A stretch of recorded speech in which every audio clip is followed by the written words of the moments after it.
Et j'ai pensé qu'à partir de ce goût, typiquement cette cuisine palestinienne, on pouvait arriver à fabriquer une pâte d'olive bien palestinienne. Donc, nous travaillons actuellement à définir quelle va être cette pâte d'olive palestinienne idéale, savamment dosée au niveau des épices pour qu'elle puisse plaire, tout simplement. Et vous allez retourner en Cisjordanie, là, pour rencontrer ces cultivatrices, si j'ose dire. Oui, on a mis au point notre première pâte d'olive l'an dernier, mais les machines n'étaient pas encore arrivées. Donc, elles ont mis elles-mêmes en saumure cette année à peu près 500 kilos d'olives. Hein, c'est pour faire les premiers essais conséquents, puisque l'année précédente, on avait fait à tout casser 100 kilos. Et cette année, on va pouvoir faire une expérimentation un petit peu plus conséquente avec donc 500 kilos d'olives pour commencer et trois machines qui sont arrivées et prêtes à fonctionner. Qu'est-ce qu'elles attendent de vous, ces femmes palestiniennes, au fond, exactement? Alors, bon, c'est vrai que l'idée est venue de moi, ça n'est pas une demande. Hein. On travaille en Palestine depuis 2003 avec un technicien qui travaille avec nous et qui travaille dans des démarches de qualité, d'amélioration de la qualité des huiles d'olive dans plusieurs pays du bassin méditerranéen. Jean-Marie Baldassari. Un de ses retours de voyage, je lui ai dit, mais c'est bien gentil d'améliorer la qualité de l'huile, mais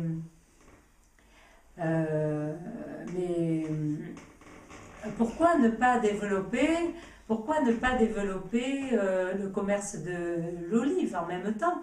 Est-ce que ce commerce existe? Est-ce qu'il y a des savoir-faire? Et Jean-Marie m'avait dit non, tout est axé autour de l'huile d'olive. Je ne sais pas, j'avais lancé comme ça, c'est dommage parce que ça pourrait apporter un complément de revenus. Et puis avec des olives, on peut faire de la pâte d'olive, ça pourrait être intéressant. Il suffirait qu'elles aient des petits équipements comme le mien, qui sont tout simples, des petits labos individuels qui ressemblent à des cuisines. Alors quel genre d'équipement, justement? Alors quel genre d'équipement? Il faut un plan de travail conséquent, il faut un endroit avec des plans de travail en inox ou alors du carrelage, que ce soit propre, fonctionnel, facilement lavable. Et puis une machine à dénoyauter. Oui. Hein, voilà. Donc avec ce peu d'équipement, on pouvait mettre entre leurs mains un outil important qui puisse leur permettre de créer un nouveau produit à partir des olives, puisqu'il y a énormément d'oliviers en Palestine. Et puis en même temps, une fois que ces labos seront fonctionnels, c'est une porte ouverte à la création de toutes sortes de produits, puisque au niveau de la matière première, c'est un pays méditerranéen qui, comme tous les pays méditerranéens, connaît les épices, les primeurs, et avec des savoir-faire ancestraux qui savent conjuguer ces produits et les mettre en évidence. Donc il y a désormais une possibilité de mise en commun du travail, de la main-d'œuvre et des idées. En Cisjordanie, il y a des gens qui sont au-dessous du seuil de pauvreté, oui. Oui, parce qu'il y a très peu d'emplois. Vous avez toute la main-d'œuvre qui allait travailler en Israël avant la deuxième intifada, qui a été un petit peu renvoyée dans ses foyers.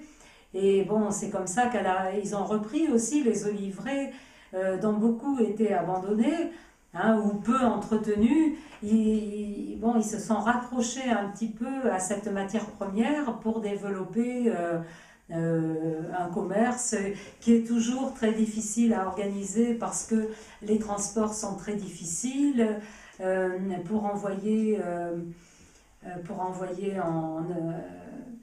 en Europe ou aux États-Unis, il n'y a pas d'accès au port. Enfin, tout ça, c'est soumis au bon vouloir des Israéliens. Il y a des marchandises qui restent stockées sur les ports pendant des mois. C'est tout très, très difficile. Alors bon, le commerce équitable fait beaucoup pour la Palestine. Et c'est un petit peu par ce biais-là qu'on aimerait arriver à développer un petit peu plus le commerce de l'olive. Mais dans le livre que vous avez écrit, ce beau petit livre, Les oliviers de Palestine, vous indiquez que les femmes palestiniennes, en moyenne, disons, ont un niveau de culture assez élevé. Oui, j'ai été surprise. Alors justement, comment peut-on expliquer que dans un pays qui est dans une telle difficulté, il y ait ce niveau, disons, sur le plan scolaire et intellectuel? Par la volonté de sortir de la médiocrité, justement. Je crois que les Palestiniens sont prêts à se lancer dans une dynamique d'économie, de développement. Ils sont prêts à se lancer dans le développement d'un pays. Bon, ce qui leur manque, c'est un pays. Mais ils veulent se sentir prêts pour, si un jour la situation changeait, qu'ils puissent avoir une place ils ne veulent pas rester en arrière. Ils ne veulent pas rester en arrière parce qu'ils sont enfermés. Et il y a vraiment des volontés au niveau personnel. Moi, je fréquente les petits villages, je vais voir les femmes rurales. Des femmes qui font tout, hein, depuis labourer les oliviers à la charrue. J'en ai vu qui le font parce que les hommes travaillent dans une ville proche. Donc, c'est les femmes qui ont repris entièrement la culture de l'olivier. Elles font tourner les moulins et elles sont prêtes à s'investir avec force, avec courage, avec passion. Elles s'organisent entre elles. Ça aussi, j'ai trouvé merveilleux. Dans chaque village, il y a un club de femmes. Alors ce club de femmes, c'est quoi?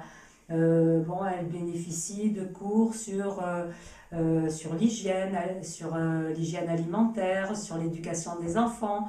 Mais en même temps, elles s'organisent entre elles pour que les plus jeunes puissent aller travailler, les plus âgés vont garder les enfants. Ce qui a toujours été fait un petit peu par la famille, mais aujourd'hui, c'est fait par des structures qu'elles gèrent elles-mêmes. Et ces structures comment sont-elles financées, ces structures? Les clubs de femmes, il y a beaucoup d'aide internationale, hein, comme pour tout ce qui se fait là-bas. Il n'y a pas de ressources propres palestiniennes. Donc, il y a des ONG qui sont là, il y a la communauté internationale, des fonds américains, français, allemands, belges, japonais. Mais ce qui est remarquable, c'est de voir ce qu'elles en font. Elles en font vraiment des outils de développement.